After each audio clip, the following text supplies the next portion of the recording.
Hey everyone, welcome back to the Explainer. Today, we're getting into the weeds of a really fascinating micro-level Haskell optimization.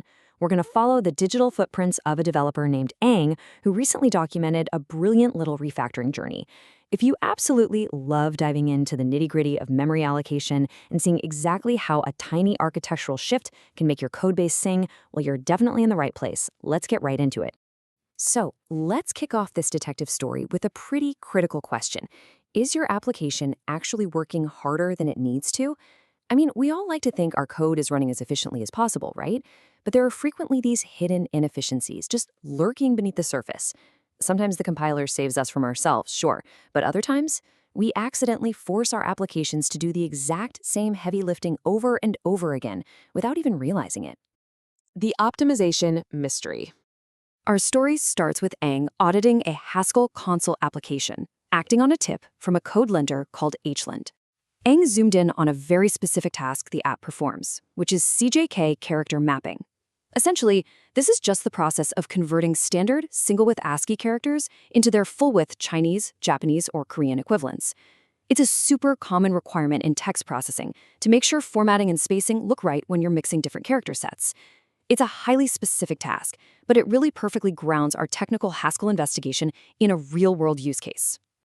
To give you an idea of the exact data mapping we're dealing with here, the application takes standard characters like a left quote, a right quote, or even just a normal space, and it shifts them to their full-width counterparts like an ideographic space. The app relies on a static mapping table to know exactly which single-width character matches up with its double-width partner. Part 2. The reallocation suspect. Knowing what the code is supposed to do, Ang started digging into the compiler's behavior. Over in a module called converter.hs, they found a line of code that acts as our primary bottleneck suspect. It takes those basic string mappings we just talked about and uses t.pack to convert them into Haskell text objects. Now, these text objects are what the application actually uses to do the heavy lifting of replacing the characters. On the surface, it looks completely fine, a clean, functional line of code. But context is literally everything. And this is what Ang realized. They noted that, depending on how GHC optimizes it, tidy pairs might theoretically be reevaluated and reallocated every single time the function is called. Now, for anyone who writes Haskell, you totally know the eternal struggle of trying to second-guess the mighty GHC compiler. We always just hope the compiler will magically memorize things for us so they only evaluate once. But Ang realized that if GHC didn't optimize this perfectly, the app was essentially rebuilding this text mapping table from scratch every single time the function ran. Talk about wasted effort. Part 3. Shifting module responsibility. Instead of just crossing their fingers and praying to the compiler gods, Ang took control. It's a brilliant architectural shift.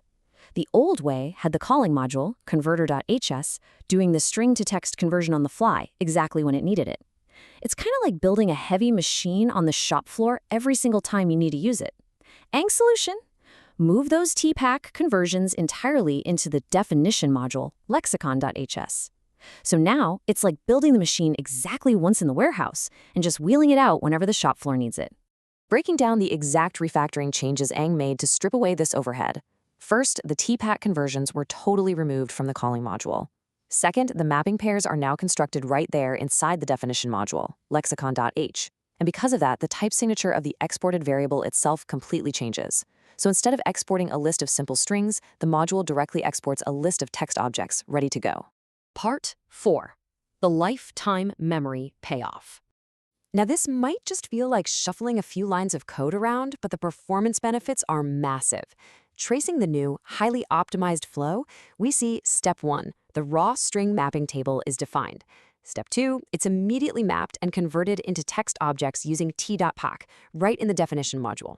And Step 3, because this all happens at the module definition level, the finished optimized mapping table is stored in memory for the entire lifetime of the console application. The magic number here is 1. The heavy lifting is now evaluated and constructed exactly one time. Not every time a text conversion happens, not every time the function is called. Exactly one single time when the app starts up. By just moving where the code lived, Ang guaranteed maximum efficiency, completely removing any guesswork about the compiler's optimization choices. Part 5. The next refactor. So, we've completed the makeover. We have a guaranteed performance win. But looking at the newly optimized code, Ang asks a really provocative question. Can we still improve this code further? And the surprising answer is yes, absolutely. Ang noted they were surprised to find the code could actually be simplified even more. But that's a topic for their next post and maybe our next explainer. It really just goes to show, in programming, there is always another layer to peel back. So what hidden inefficiencies are lurking in your codebase right now? Thanks for joining me on this deep dive into Haskell optimizations. Keep questioning your architecture, and I'll see you in the next one.